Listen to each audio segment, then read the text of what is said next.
Hello दोस्तों, आप सभी लोगों का स्वागत करता हूं एक बार फिर से आपके इस चैनल पे इंस्टेंट इंग्लिश बाय अभिषेक वाले पे।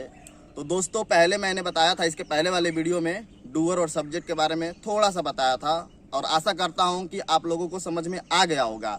अगर फिर भी आप लोगों को समझ में नहीं आ रहा है तो नीचे मैंने कमेंट बॉक्स खोल के रखा हुआ है, उसमें आप लोग हमसे क्वेश्चन कर सकते हैं और मैं आपको वहाँ पर आंसर कर दूँगा। तो दोस्तों, मैंने बताया था ना कि आगे वाला जो वीडियो है और डूअर और सब्जेक्ट में क्या संबंध है इसके बारे में आएगा और ये आपको कोई नहीं बताएगा पूरे यूट्यूब पे।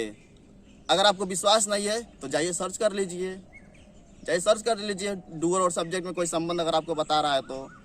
डूअर और सब्जेक्ट में क्या संबंध है? किसी वाक्य का कर्ता उस वाक्य का न केवल कर्ता होता है बल्कि सब्जेक्ट भी होता है। नहीं समझ में आया?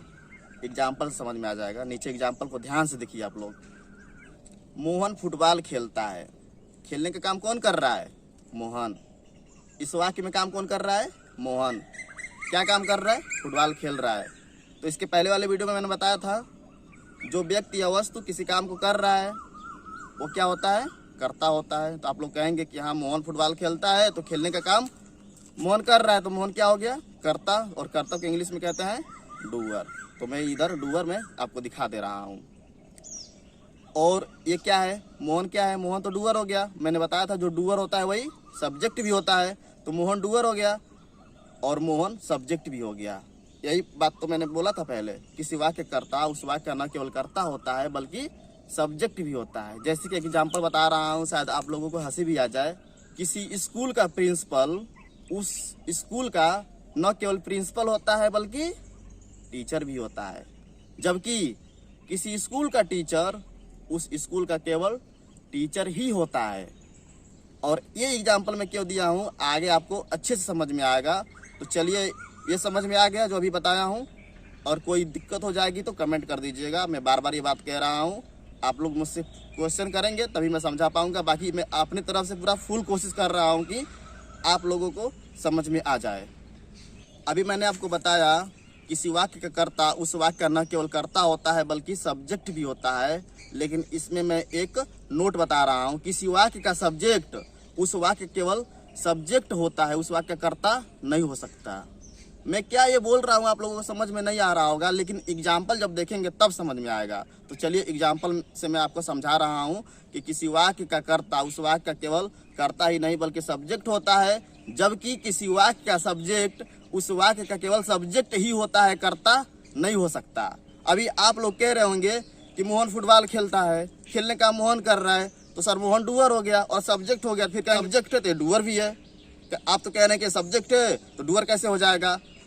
आप ही वही बात कह रहे हैं और फिर भी इसमें यही देखने को मिल रहा है। तो ज़्यादा घबराइए नहीं, केवल वीडियो को लास्ट तक देखिए। आपको अभी क्लियर मैं कर दे रहा हूँ कि मैं कहना क्या चाह रहा हूँ।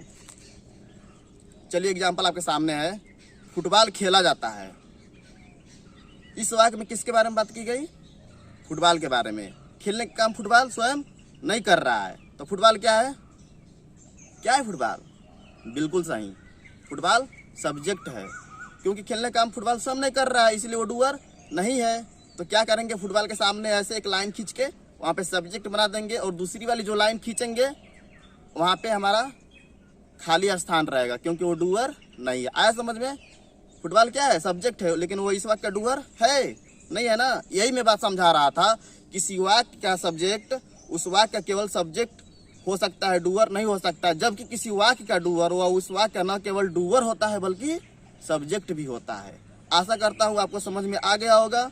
और आगे आपके सामने मैं 10 एग्जाम्पल दे रहा हूँ और आपको पहचान करके नीचे कमेंट बॉक्स में लिखना है कि डूअर क्या है और सब्जेक्ट क्या है। तो वो 10 एग्जाम्पल आपके सामने होंगे। वीडियो के एंड में उसको अच्छे से देखिए और मुझे कमेंट जरूर करिए, ताकि मैं उसको चेक करके अपने तरीके से उसको मैं वेरीफाई कर दूं कि हाँ, ये सही है, इसमें ये गलत है, चाहे ये ऐसे रहेगा या वैसे रहेगा, आपको समझ में आ जाएगा। तब तक के लिए ध्यान रखिएगा अपनी और अपनी फैमिली का।